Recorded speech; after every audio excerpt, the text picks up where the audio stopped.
नमस्कार। गांव तक बिहार देख रहे हैं आप और मैं हूं सुबोध सिंह। एनडीए में लोकसभा सीटों के लिए सीट शेयरिंग आसानी से हो गया, लेकिन टिकट वितरण में उतनी ही परेशानी आ रही है। नहीं तो पहले चरण के चुनाव के लिए अभी तक उम्मीदवारों की घोषणा हो चुकी होती।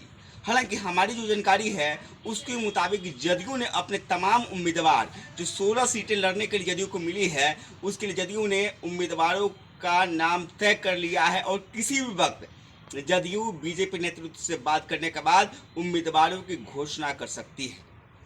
हमारी जो जानकारी है उसके मुताबिक जदयू इस बार तीन जो नए चेहरे पर इस बार दांव आजमाएगी। उसके अलावे बाकी जो सांसद जीते हुए हैं उन्हीं पर फिर से पार्टी भरोसा जताने जा रही है। इस बार जो जानकारी के मुताबिक सिवान से कविता सिंह का टिकट कट गया है।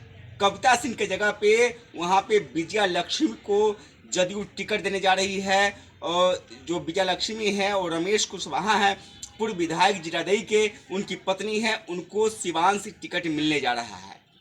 इसके अलावा सीतामढ़ी से सुनील कुमार पिंटू जो वर्तमान में सांसद हैं, उनका टिकट भी जदयू काट रही है। उनके जगह पे जो दिवेश चंद्र ठाकुर जो विधान परिषद के सभापति हैं, उनको जदयू टिकट देने जा रही है।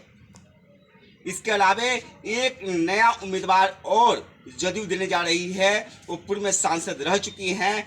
शिवहर सीट बीजेपी ने इस बार जेडीयू को दे दिया है। वहाँ से जो जेडीयू है, आनंद मोहन की पत्नी लवली आनंद को शिवहर से जदयू टिकट देने जा रही है। इसके अलावे और जो बाकी 13 सीट है वहाँ पर निवर्तमान सांसद जदयू के हैं, उन्हीं पर पार्टी फिर से भरोसा जताने जा रही है। हमारी जानकारी है उसके मुताबिक भागलपुर से अजय मंडल को फिर से पार्टी टिकट देने जा रही है। इसके अलावा बांका से गिरधारी लाल यादव को फिर से पार्टी टिकट देगी।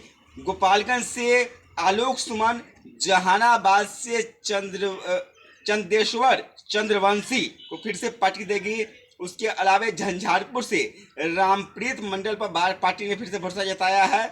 कटिहार से दुलालचंद स्वामी को फिर से टिकट मिलने जा रहा है। इसके अलावा मधेपुरा से देवेश चंद्र यादव को पार्टी फिर से टिकट देगी। मुंगेर से चर्चा थी कि ललन सिंह का टिकट नीतीश कुमार काट सकते हैं, क्योंकि ललन सिंह के बारे में चर्चा थी कि वो जदयू में बगावत के सूत्रधार बन रहे थे।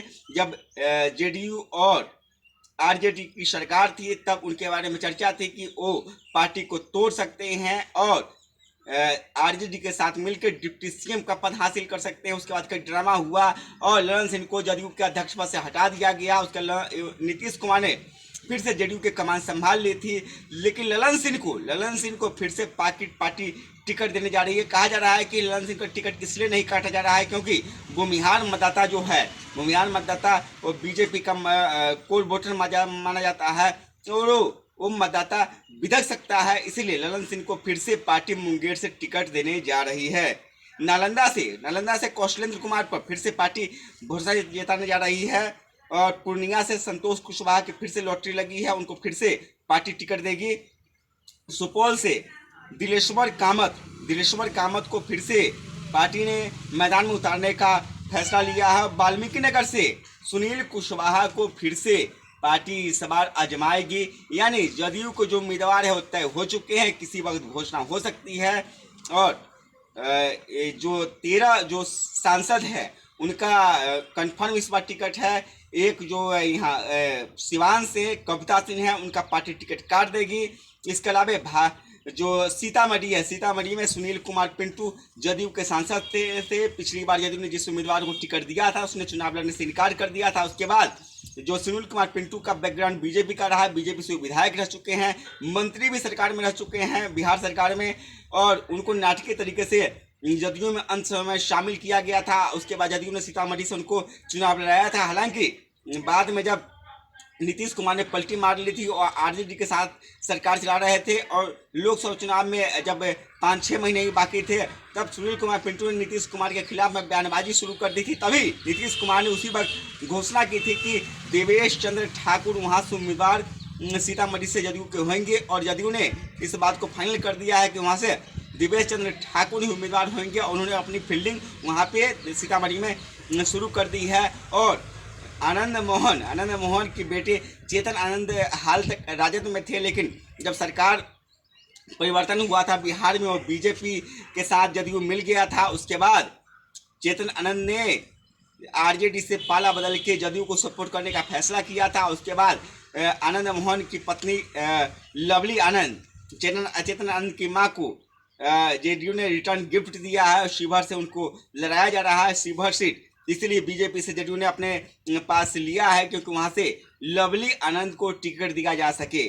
आनंद मोहन भी टिकट के दावेदार थी, हालांकि उनके सामने वो चुनाव फिलहाल नहीं लड़ सकते हैं, कानूनी बाध्यताएं हैं।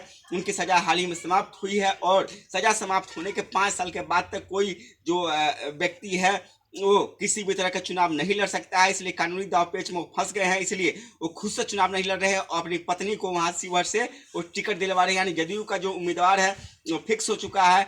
कभी भी किसी भी वक्त जो माना ये जा सकता है कि होली बाद ही आधिकारिक रूप से जदयू के उम्मीदवार की घोषणा होगी। हालांकि नीतीश कुमार बीजेपी से बात करने के बाद पार्टी नेताओं को जो जिन्हें वो चुनाव लड़वाने जा रहे हैं उन्हें सिंबल प्रदान कर सकते हैं और अभी तक यही खबर है और ये फाइनल मानिए, इसमें कहीं किंतु परंतु की बात नहीं है, इसमें कोई नाम कटने नहीं जा रहा है, कोई नाम नया जुड़ने नहीं जा रहा है। यानी जेडीयू की लिस्ट फाइनल है। बीजेपी में कुछ सीटों को लेकर किचकिच चल रही है, जैसे नवादा सीट में पहले चरण में चुनाव होना है, लेकिन बीजेपी ने अभी तक वहां से उम्मीदवार के ऐलान नहीं किया। माना जा रहा है कि जो अभी एनडीए के अभी तक सांसद रहे हैं चंदन सिंह सूरजभान सिंह के भाई, वो भी वहाँ पे जो राष्ट्रीय लोक जनशक्ति पार्टी है उसके उम्मीदवार के तौर पर वहाँ चुनाव लड़ सकते हैं। ऐसे में बीजेपी वहाँ फूंक के कदम उठा रही है, क्योंकि अगर चंदा से चुनाव लड़ते हैं तो भूमिहार वोट बिदकने का बीजेपी को डर है, तो बीजेपी किसी उम्मीदवार वहाँ बनाती है उससे अभी ये तक क्लियर नहीं हुआ है। वहाँ पे चिंतन मंथन चल रहा है और जल्द ही बीजेपी अभी अपने उम्मीदवारों के नाम फाइनल कर लेगी है। और लोजपा एनडीए में लोजपा की जहाँ तक बात है, लोजपा का उम्मीदवार लगभग तय हो चुका है और अंदरूनी तौर पे सबको सिंबल देने की काम अब शुरू हो जाएगा। हमारे चैनल को आपने सब्सक्राइब नहीं किया तो सब्सक्राइब करें, साथ ही वीडियो को लाइक शेयर और कमेंट करें। धन्यवाद।